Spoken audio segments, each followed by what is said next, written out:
We're going to do a brief overview of the inventory of the Cali MA engine. Starting with wheel chocks mounted underneath compartment number 1. Inside compartment number 1, the biggest safety factor with this is this pull-out shelf.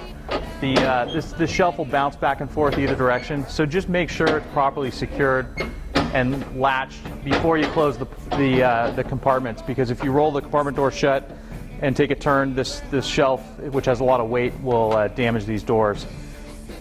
With that being said, in here is forcible entry tools and Weiland tools. When you bring the pull-out shelf out towards the driver's side, you have all your Weiland hand tools, your McLeods, your Pulaskis, and the shovels are in here also. When we slide this tray out to the passenger side, to the officer's side, you have all your forcible entry tools and all your complement of urban search and rescue tools, sledgehammers, pry bars, things of that nature.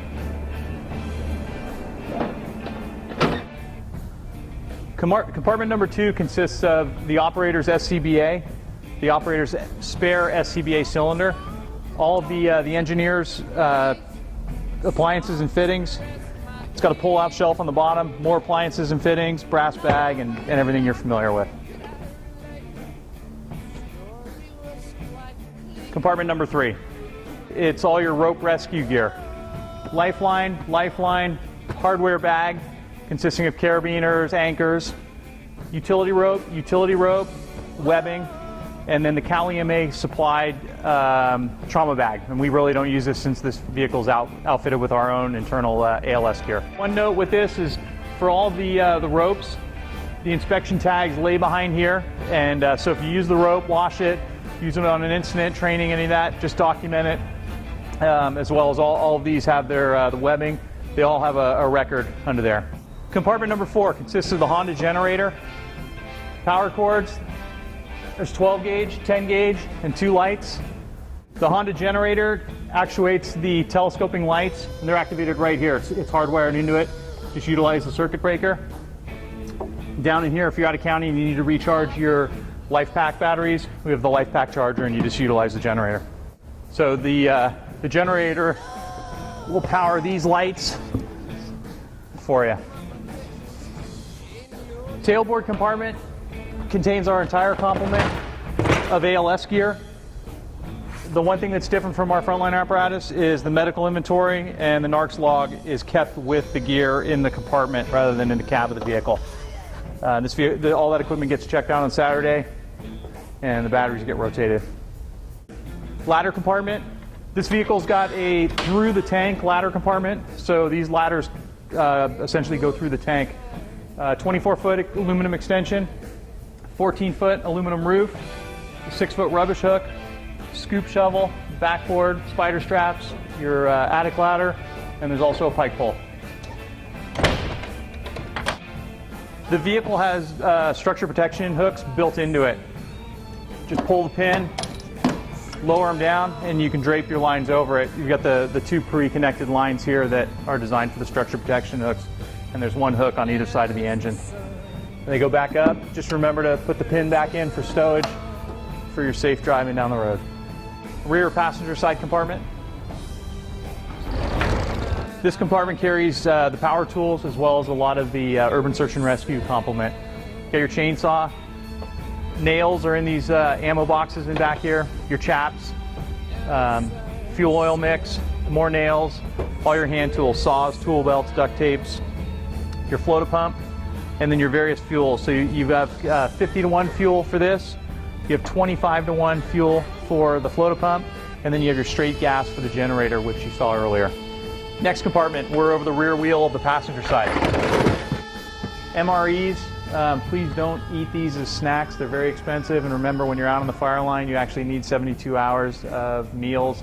There's times when you might be out there and your bag lunches might not show up. So if you're still getting fed in base camp, do not eat these as a snack because you might really need them. Bionex, particular respirators, your Bendix King radios, they already live on here. The clamshell batteries are inside there. Your batteries for the radios are in here. So all your AA batteries live in here. Radio chest harnesses, there's 4 headlamps, toolbox, And then some Tupperware containers of just accessories. Toilet paper, trash bags, things like that. Poison oak wipes, mosquito wipes, Tech New, green light sticks. Compartment above the tailpipe on the passenger side. This compartment, you got your backpack pump, 1-inch hose. There's a spare mobile attack bumper hose. In case you blow your mobile attack hose, we've got a spare line on here. Your mop-up kit, your NAS packs for your progressive hose lace. So there's 3 of those, 1, 2, 3. Your thermogel. So there's your backpack full of thermogel and the related nozzles and appliances for the thermogel. Passenger side of the transverse compartment. More forcible entry tool, the other side of the pull-out tray, the transverse tray. Shovels, sledgehammers, pry bars, Halligan, things of that nature. The bucket, it's got your chain in the bottom, hazard tape, floor jacks, pick head axes, and your cab tilt controls. We're on top of the engine, your Stokes basket, and then the pickets for your urban search and rescue complement. They're mounted here behind the hard suction in this sleeve of 2.5-inch hose. There's a couple of these sleeves mounted right in there. Moving up to the basket area, you've got your ground monitor, portable ground monitor base. There's a fog nozzle for the monitor.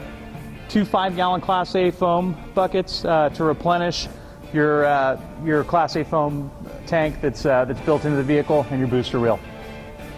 We're going to cover the vehicle's hose complement. Front bumper line. It's anywhere from a 25 to a 35 foot single jacket 1.5-inch line.